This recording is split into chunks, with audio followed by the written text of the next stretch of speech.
Okay, guys, thanks for coming. We're here today to talk about the behavior plan that we've developed for Jack and just review, analyze how things are going.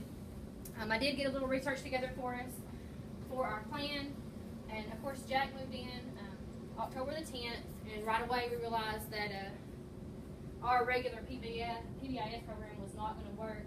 He had a lot of issues that we had to deal with. He used foul language. He would talk about hurting others. He would run from the teachers and hide. Hurting teachers? He would talk about hurting teachers and students. Never him say. He's just a lot of anger issues. Everybody in the whole school building knew who Jack was.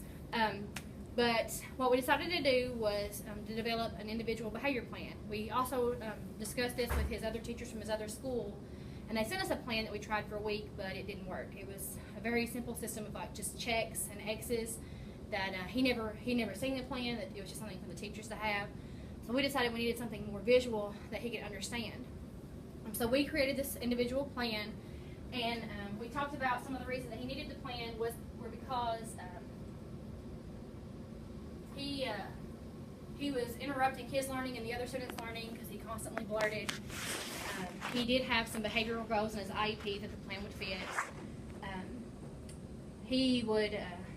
He was determined, to make himself known. He wanted everyone to know who he was. He wanted everyone to know that he was, big and bad, a bully, and this was just causing a very bad workplace and environment for the kids, and the kids would constantly get worried about some of the things that he would say. So we developed this plan to help him stay focused on his goals, to give him incentives to want to modify his behaviors and do better. And we wanted to focus on the positive. We didn't want everything we said about Jack to be negative. We wanted to have those positive things. So before we get into anything, I'm just going to read you his goals real quick, and you all let me know if you think they're still good or if we need to modify them. Using appropriate language was goal 1. Following classroom and school rules was goal 2. Listening to teachers, staying focused, and no blurting out in class. Are those goals still acceptable? I think those are good goals. Good ones? Yeah. Okay. He's doing pretty well on them, but we need to keep him because he's still struggling. Yes, with I agree. That goes with any kids, they kind of revert every now and then, and go back to old behaviors, but he is doing all of that. He's definitely improved. Yes, very much so. Yeah. And then his 3 non-negotiables are still, if he uses bad language, he loses all rewards for the day.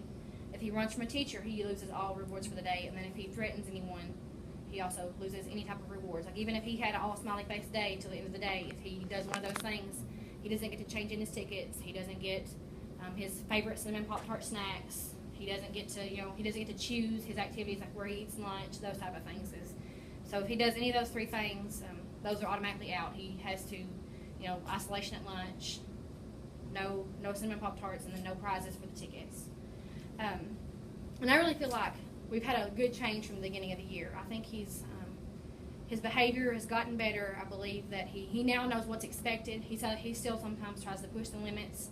But other than that, I think he's doing fairly well with this plan that we've got in place. And he knows what everything means on it too. Like where we use the smiley faces and the sad faces, he can easily look here, and like he knows I've had a great day if I've got all smiley faces. Or if I have, if I have 5 sad faces, I know. And he also knows that we highlight the non-negotiables down here. That if he does one of those, we highlight it and we write to the side about what he did. And he knows that if one of those is highlighted, that he doesn't get rewarded that day. And I think he's became a better understanding of. He doesn't ask why he lost those rewards. Now he understands why he lost those rewards. So do you think this right here is still acceptable? Keep on continue with this? I think it's definitely helped, like those major things that he does do. He does slip up occasionally and do them, but he automatically wants to take that action back, and he wants to apologize for it, where at the beginning of the year, he didn't care. Right. Good. Okay. The other thing, I have our timeline, just that we've done so far, his enrollment date. We met with the teachers. We collaborated on his goals and plan, and then we've met to evaluate how his old plan was working. Now, all I want to do now is decide: do you all think that we should just continue with this until we've got a week and a half before Christmas, and we've got meet at the end of January to make sure this is still working, or modify his goals? Because I say when we get back in January, there'll be some redirecting there too after being off for 2 weeks. And then do you all think that like, do you think this has had a positive, the behavior plan's had a positive impact? Oh, Overall. definitely, yeah. Definitely. And I don't know if, like, he still wants to do the clip up and clip down too. He wants to fit, he wants to have one too. He doesn't want to be different. than Yeah, the other kids. so like we still do the clip up and clip down, but I make it to match this. Like if he has a sad face here, he's clips down to yellow. Right. So it's not anything different. It's not a different reward system. It's just because he wants, like you said, he wants to have what the other kids have. Right. So we use that, so he knows, you know, he's got a clip. Because he freaked out there at first because he had this, but he didn't have the clip. So we made sure that all that now just kind of correlates. Like if he gets clips down in specials, they know that they put a sad face here, but then he also knows when he comes back, he has to put his clip on yellow as well. Okay. Let me the next slide here. So I think what we'll need to do now is just to make sure to meet at the end of January. And I did some more research on the behavior plans. I read an article about behavior plans. Do they work? And one of the main things that it talked about was consistency. And I think we're all doing really well with the consistent part because we all, like he packs this with him, you know, to every class. He's in charge of taking it there, bringing it back. So all the teachers know how this works. We had a meeting over it. So I think that's really helped.